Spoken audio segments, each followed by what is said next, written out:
জীবনের দাম সেটা মুখ্যমন্ত্রী ডিসাইড করে নিলেন। বাবা মার কাছে সন্তানের দাম 10 লক্ষ টাকা।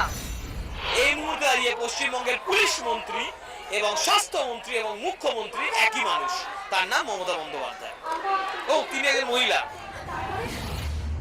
মৌমিতা দেবনাথ একজন মধ্যবিত্ত ফ্যামিলির মেয়ে। স্বপ্ন ছিল ডক্টর হয়ে মানুষের সেবা করবে, প্রাণ বাঁচাবে, কিন্তু তার আগেই তাকে নির্মমভাবে ধর্ষণ করে খুন করা হলো। মৌমিতা ছিল খুবই সাধারণ নিম্নবিত্ত পরিবারের বাবা মায়ের একমাত্র কন্যা সন্তান। এমবিবিএস পাস করে কলকাতা আরজি মেডিকেল কলেজে চেস্ট বিভাগে পোস্ট গ্র্যাজুয়েট করছিলেন। গেল বৃহস্পতিবার রাতে টানা 36 ঘন্টা অনকল ডিউটিতে ছিলেন তিনি। কিছু সংখ্যক হাসপাতাল কর্তৃপক্ষের তরফ থেকে জানা যায়, রাত 2টার সময় বাইরে থেকে খাবার নিয়ে এসে বন্ধুদের সঙ্গে মিলিত হয়ে ডিনার করে। এরপর বিশ্রাম নিতে যান জরুরি ভবনের 4 তলার একটি সেমিনার কক্ষে। তবে সেখানে যে চিরতরের জন্য বিশ্রামে চলে যাবে সেটা হয়তো সে নিজেও কল্পনা করতে পারেনি। পরের দিন সকালে ওই কক্ষ থেকে উদ্ধার করা হয় 31 বছর বয়সী ওই তরুণীর অর্ধনগ্ন দেহ। মরদেহ উদ্ধার করার পর হসপিটালের কিছু কর্তৃপক্ষ তার বাড়িতে ফোন করে জানায় মৌমিতা আত্মহত্যা করেছে। পরবর্তীতে চাপের মুখে পড়ে পুলিশ এই ঘটনার খুন ও গণধর্ষণের অভিযোগ নথিভুক্ত করে। তারপর শুরু হয় চিকিৎসকদের আন্দোলন। পরবর্তীতে ময়না তদন্ত থেকে জানতে পারা যায় মহিলা ধর্ষিত হয়েছে এবং তাকে অনেক আঘাত দেওয়া হয়েছে। শরীরের বিভিন্ন অংশ থেকে পাওয়া গিয়েছে রক্তক্ষরণের চিহ্ন, গুরুতর আঘাতের চিহ্ন।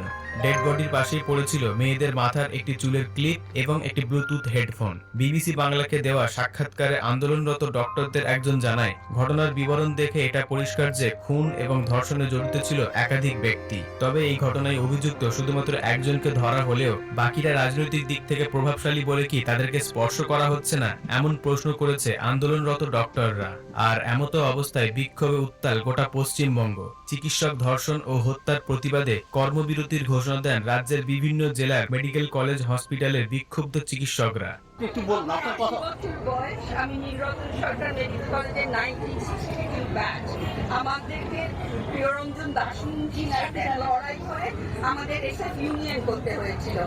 কালকে যখন 500 জন শুধু নীলরতনের আমার বয়সী ডাক্তাররা আমরা উঠে দাঁড়িয়ে 3টে ডিমান্ড ছিল। একটা, we will not allow this to be মানে এরকম ভাবে displaced.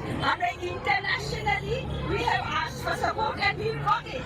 আজকে বিবিসি নিউজে দেখো তারা হচ্ছে যদি দরকার হয় এরা না পারলেও আমরা জানিয়ে দেব যে আমরা পশ্চিমবঙ্গে আজকে আমরা কি ধরনের অত্যাচার আমাদের সহ্য করতে হচ্ছে। তাই একটা অন্য ভোর আশা করেছিলাম, কিন্তু আরো ভয় পাচ্ছি।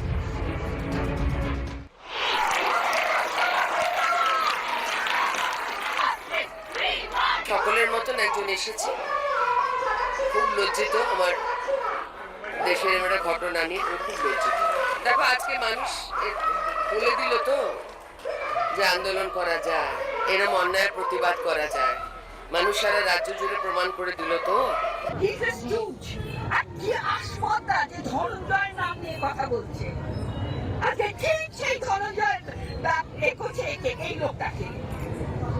We demand justice, and by justice we mean justice, and we do not also expect that we will get justice by এখানে সমস্ত পুরুষ মানুষদেরকে, সব পুরুষ মানুষদেরকে চিকিৎসা করতে হবে। আমি সাইকিয়াট্রিস্ট, তাদেরকে চিকিৎসা করতে আমি খুব ভালো করে জানি।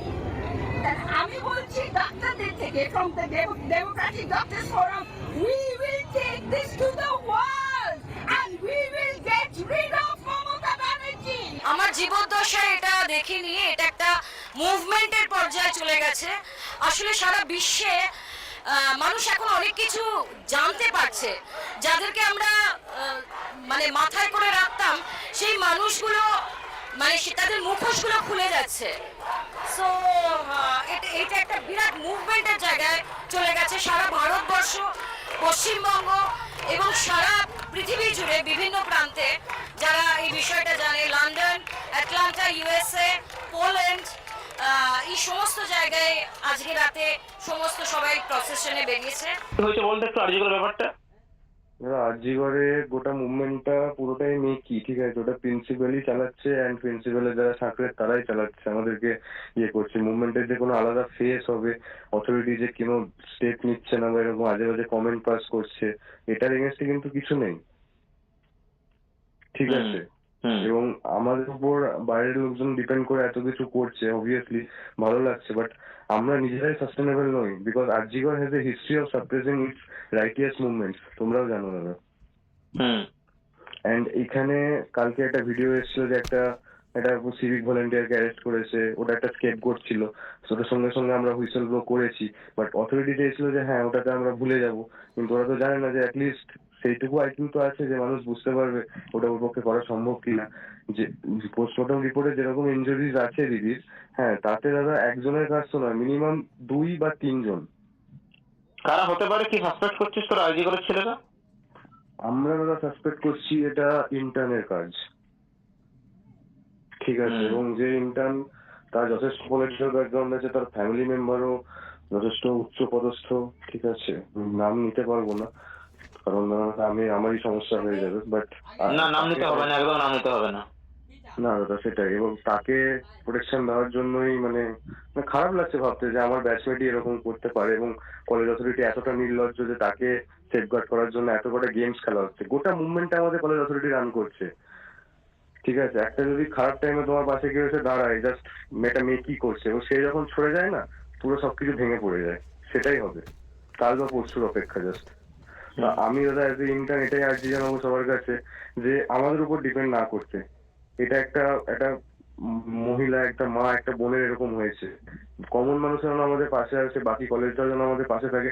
আরজিকরের ইজ ডুমড, আরজিকর থেকে কিছু এক্সপেক্ট করো না। ক্রাইম সিন যেখানে হয়েছে, যেখানে সাসপেক্ট লুকিয়ে আছে, সে যে কেউ হতে পারে, অথরিটির হয়তো কোনো লোক, হ্যাঁ সে অথরিটির অবভিয়াসলি হয়তো নয়, তো সেখানে দাদা আমাদের থেকে কিছু এক্সপেক্ট করো না, এটাই বলার। তোমাদের সাথে দাদা অনেক দিনের সম্পর্ক, এইটুকু দাদা বলছি, আমাদের উপর কোনো এক্সপেকটেশন রাখো না, তোমাদের মতো করে যাও, আমাদের কোনো কথাও শুনো না। মানে তোমাদের ভিজিটি আজকে এসেছিল, খুব ভালো লেগেছিল যে দাদা এসছে, তো আমাদের ছেলেপিলেরাই মানে সাইড থেকে করে দিয়েছে কাজকর্ম, হাত তুলেছে, পুলিশরাও সেখানে করেছে, তো অবভিয়াসলি না, যেখানে জেনারেল বডি মিটিং এ কিছু সুরাহ বেরোচ্ছে না, জেনারেল বডি মিটিং ডিলে করা হচ্ছে, সেখানে প্রিন্সিপাল ইটসেলফ এসে বলছে যে কেন ঘুমাবে রাতের বেলায়, সেমিনার রুম থেকে ঘুমানোর জায়গা, যেখানে সিসিটিভি ফুটেজ লোপাট হয়ে যাচ্ছে, যেখানে পুলিশ ফার্স্ট স্টেটমেন্ট দিচ্ছে না এটা সুসাইড, যেখানে তোমার কাউন্সিল কমিটি যেটা হয়েছে সেখানে সাইকিয়াট্রি এইচওডি কে রাখা হয়েছে জাস্ট টু প্রুভ দ্যাট দিদি ওয়াজ এ সাইকিক পেশেন্ট। আমার নিজের পার্সোনাল কনভারসেশন হয়েছে দিদির সাথে অনেকবার, দিদি ওয়াজ অ্যাবসলিউটলি নর্মাল, ঠিক ওকে।